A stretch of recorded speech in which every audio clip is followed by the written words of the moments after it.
It's actually it's a little bit like thinking of prairie plants. So when you get into a crop that's more of an agronomic crop, has the potential to be part of this much larger, supply chain. That's when you get into the potential to be, impacting, hundreds of thousands of acres, and so I think that's kind of exciting.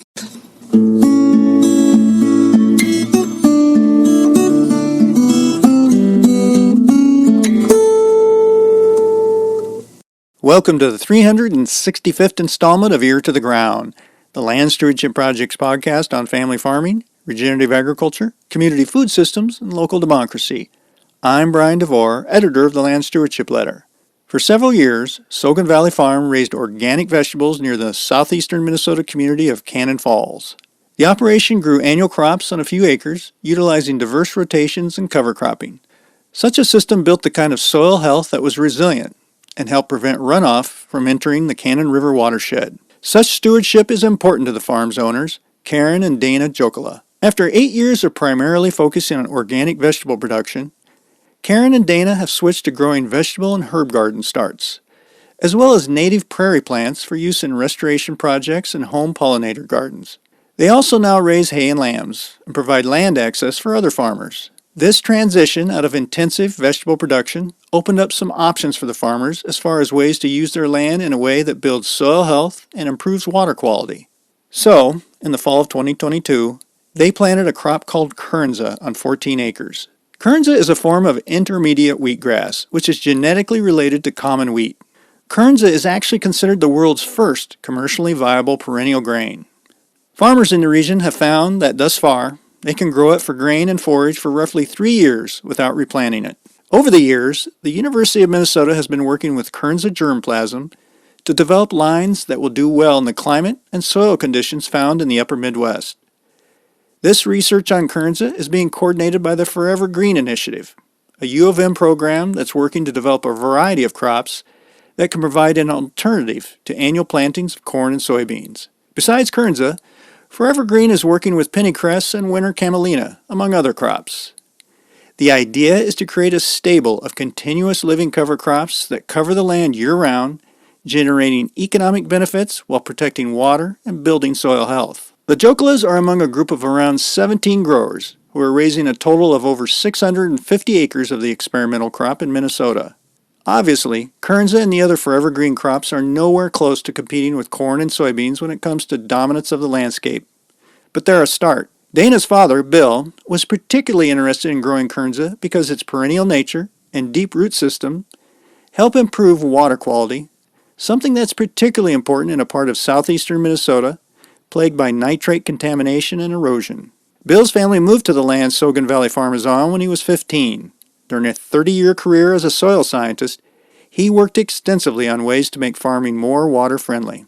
Like many of the other farmers raising Kernza, the Jokalas are grappling with how to make this experimental crop a profitable venture. Harvesting such a small grain has been a challenge, and consistent markets are yet to be developed. But the father-son team is willing to put up with a little trial and error, and they see a crop like this as a way for farmers to potentially have a positive impact on wide swaths of the Midwestern landscape. On an unseasonably cool day last August, Saugan Valley Farm hosted a field day sponsored by Clean River Partners, which, among other things, works with farmers in the Cannon River watershed to help them adopt conservation practices.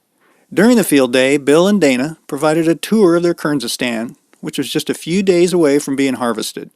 Afterwards, we talked about the agronomic and economic differences between raising an annual crop on a few acres and a perennial crop on a large expanse of land. Bill started our conversation by describing the farm's history and why his family is interested in adding a bit of perennialization to their acres. So Bill and Dana, we just had a field day here with Clean River Partners, and we had some folks down from Forever Green to look at your stand of Kernza. And I understand you have, I think, it's around 11 acres here, and then maybe 3 acres across the hedgerow here. Tell me what drew you to Kernza. I'd heard about Kernza for many years, and Al Kraus, who's a conservation agronomist with Clean River Partners, had hosted some field meetings and online meetings. So I had tuned into those for a number of years and learned about how good it was for water quality, for soil health, these kind of things. And I'd been interested in it, and finally, a couple of years ago, when I talked to Dana about it, and he was interested in being part of it too. So I thought, well, there's two of us in it, we can go ahead and try this. So that's kind of that was in fall of 2022 is when we planted. Yeah. So you worked 30 years as a soil scientist? Yes, professionally I was a soil scientist for University of Vermont and a little bit for University of Minnesota, and then USDA Agricultural Research Service. So a number of different things, but I worked as a soil scientist and soil fertility and so on. Yeah. So soil health and sounds like water quality issues like that are really That's important to you. Yeah, that's right. In fact, I did work quite a bit in water quality, both nitrate leaching, surface water quality, and then also some with trying to manage manure and fertilizer in ways that minimized carbon emissions as well. So. Yeah. Bill, can you give me a little background on this farm? Is this a farm you grew up on, or what's the family history here? Yeah, our family moved here when I was 15. Okay.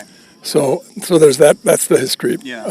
It was before that. It was a small dairy farm, and then my dad grew corn, soybeans, wheat, alfalfa. We had a small beef herd and fair to finish hog operation for many years. Yeah. And you said this 11-acre field we're standing next to right now, was like your best cornfield. Well, it certainly was one of the best. The whole farm is really pretty good soil. It's well-drained silt loam soil, so it is good from the point of view of moisture holding capacity, but it also has good drainage. Mm-hmm. So it was a good spot to do this. So Dana, sounds like it's a bit of a partnership here. You guys have to talk about things. I mean, what did you think about when you first heard about Kernza? What was it that kind of drew you to that? Yeah, I think I was drawn to it because of the potential to start to perennialize more of our agricultural system.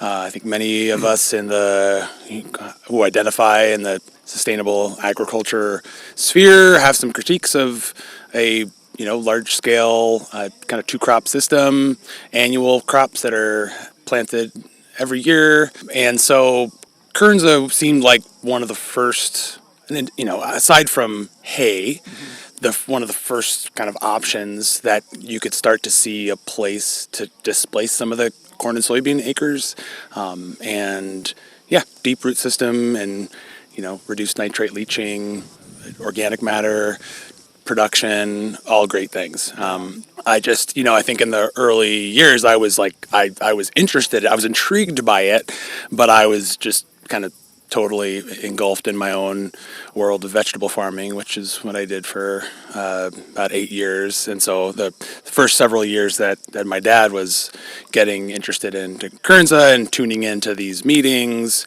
I just didn't really have any bandwidth to actually do it, to really commit to that. Or even acreage to plant it on. Yeah, because you were using it pretty intensively for vegetables. Well, yeah, I mean, we kind of added acres over our first several years of farming, so we were transitioning more acres to organic. In the end, we ended up it started about 5 years ago. We added an additional 10 acres, which we thought was probably all we'd ever need for vegetables. So the last couple of years, we had a decent amount in cover crop, which is a great thing in vegetables too. There's no reason to try to avoid that. But yeah, for a crop like Kernza, which is more of an agronomic kind of scale crop, you're not going to grow an acre or two of it. You need to have a decent amount, and we didn't really have that available. So as I made a pivot away from vegetable farming, it was a natural way to kind of fill in. What are we going to do with all this land, which is a great position to be in, very privileged position to have this land available. So it was a natural time to jump in. Speaking of vegetables, it must have been quite a pivot for you to put in a small grain, which there's a lot of upfront work. Get it established, and then you harvest it. With vegetables, it's that constant caretaking throughout the season. That must be a real switch for somebody who was a vegetable farmer for so long. Oh, yeah. In terms of labor and management, demand. It's almost non-existent compared to what I had been doing previously. But it's also, it's a much longer crop cycle, and as we touched on during the field day, we're here potentially days away from our next harvest, and we still have last year's harvest sitting in a grain bin. And so with vegetables, it's fresh market, and we're selling it within days of harvest, and usually getting income within weeks, if not sooner. Yeah. So that's been a change, but for sure it's been a quite a load off in terms of farm management. Yeah. I wanted to touch a little bit about you talked about root systems, Bill, how important that is. Jake Younger's here from Forever Green. He's kind of the guy to talk about Kernza establishment, and he's done a lot of really cool studies on nitrate leaching. But he cited a figure that blew me away was wheat maybe has a root maybe 2 feet into the ground. This can go as much as 6 feet. That must be, I mean, for somebody who maybe has studied soil your whole life and is aware of that, that must be just real striking. Yeah, it's actually it's a little bit like thinking of prairie plants, which are perennials, and they have a lot, and I think that part of it is also that they're year after year, so you have that much more time to grow deeper and deeper. So, and I think with wheat or other small grains or even corn and beans, they may grow a couple feet, or maybe corn grows 5 feet, but I mean I think Kernza can go several feet beyond that. So. Yeah. Because it is a perennial and it's a grass type plant, so it has fibrous roots. Yeah, I've been at farms where they dug a trench to try to find and they didn't find the roots, and a 6-foot person was standing in that trench. So who knows how far it actually goes. So take me a little bit through your process when you planted this. What was maybe the history of this field, how you prepared the field, kind of what, for somebody who doesn't know anything, maybe even about small grain establishment, what all you guys had to do? Well, we had to, before planting, we knew we had to do some kind of weed control. So we did quite a lot of tillage. I think Dana talked about it in the field meeting, but field cultivation and then using the tiller and so on. And I think we thought we got most of it, what we could at the time, but we're organic here, so we're not using herbicides. Yeah, well, you mentioned the kind of prior crop, and so this field, well, all the fields the legacy is diversified vegetables, so a whole range of different crops, kind of small plantings, row by row, a field road of Dutch white clover every 50 feet, so a pretty diverse crop and fertility history, probably generally ample fertility, I would say. And yeah, our tillage, we aren't set up for kind of larger scale field prep, basically. So we had, 3-point mounted tiller that we used in our vegetable system. We did have a field cultivator, but yeah, it was a little bit of a kind of a hodgepodge of tillage that to get it to establishment. And it's a relatively small seed. Like you probably need a little bit of a finer seed bed than you might with corn or beans. You didn't have a no-till drill or anything, so you guys had to get equipment. It actually we rented the drill from the county soil and water conservation district. It was a no-till drill, but we weren't looking at no-till. But that's just what they had. It worked all right. It wasn't the calibration was difficult to get the seed rate we wanted, but we managed with that. And it sounds like you planted it in around September 1st of 2022. And the other thing that struck me was you said you had some rain right before that, but you didn't rain for about 6 weeks, and you thought maybe you had a failure on your hands. We were concerned about that, but it did grow, and I think we just figured that there was enough moisture lower down, and it survived, and we had quite a good stand, I think. So we didn't know what to expect in terms of the stand, but we ended up, I think, having a very good stand. Yeah. No, I'll say that it looks really good, and Jake was really from the U of M was really impressed with the stand you got here. So you planted it in 2022, and then 2023 was your first harvest. Yes. How did you harvest it, and how did that go, and kind of what was your production in that? How much time you You want got? to know the truth? Yeah, right. Yes, I do.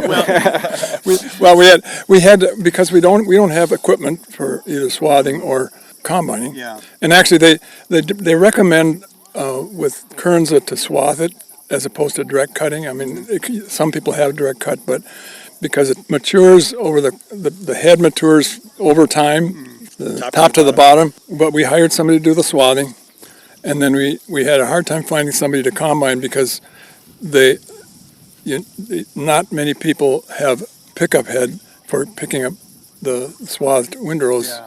And so we did find somebody to do that, and he had a series of breakdowns over the course of the next few weeks. Of course.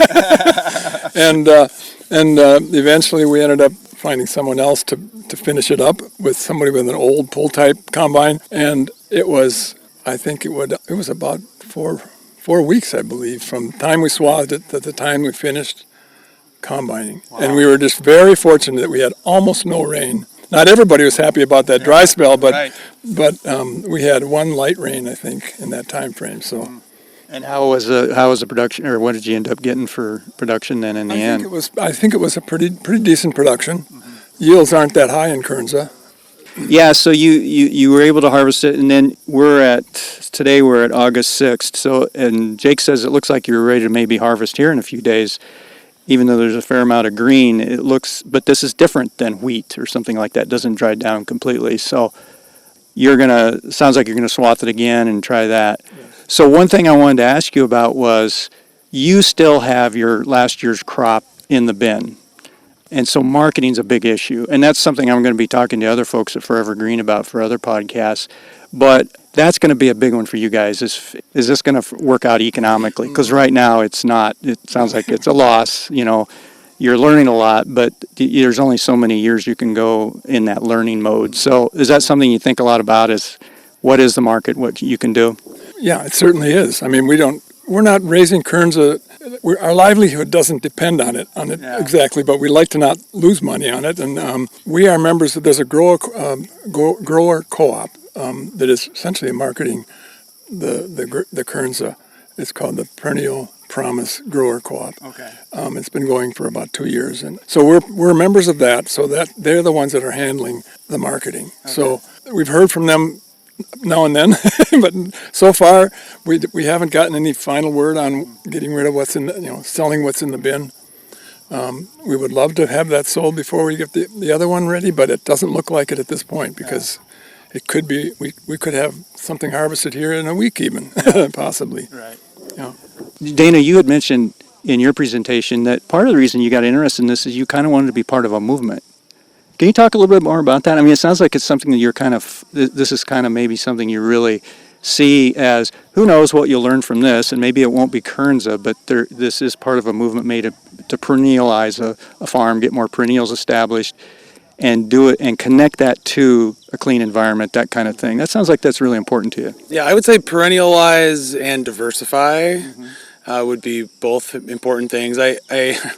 I sometimes get into trouble when I share this view as somebody who's like an organic vegetable producer. We often hear kind of praise about what we're doing, and we're making this big impact. We're quote unquote saving the planet. We hear that a lot. We are growing food, healthy food. We're marketing it locally, which has a lot of its own benefits, but it's also something that we produce a lot on a very small amount of land, and a lot of our production methods require actually quite a bit of tillage, and we plant cover crops. We try to mitigate it, but it's not. I wouldn't consider it necessarily sustainable by I think the purest definition. But also that the changes that we make really are only impacting a pretty small number of acres. So when you get into a crop that's more of an agronomic crop, has the potential to be part of this much larger, supply chain. That's when you get into the potential to be, impacting hundreds of thousands of acres, so I think that's kind of exciting to think about this this suite of crops that Forever Green is working on and promoting. That it's just fun to kind of be part of that, be an early adopter and be part of that process. Because I just don't think we can keep doing what we're doing in perpetuity.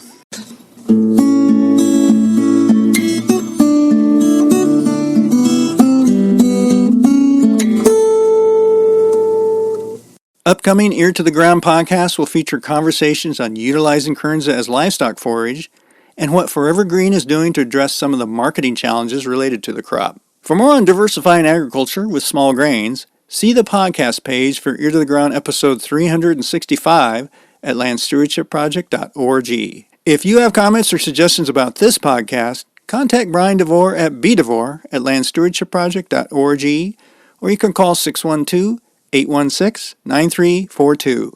By the way, it helps us greatly if you can give Ear to the Ground a rating on whatever podcast platform you utilize. And word of mouth is the best way to spread the news about our podcast. If you like what you hear, tell at least one person about LSP's Ear to the Ground. Thanks to Laura Borgendale, a Western Minnesota musician, for Ear to the Ground's theme music. And a special thank you to all of Land Stewardship Project's members who make initiatives such as this podcast possible. If you're not a member, visit landstewardshipproject.org to learn how you can support LSP. Thanks for listening.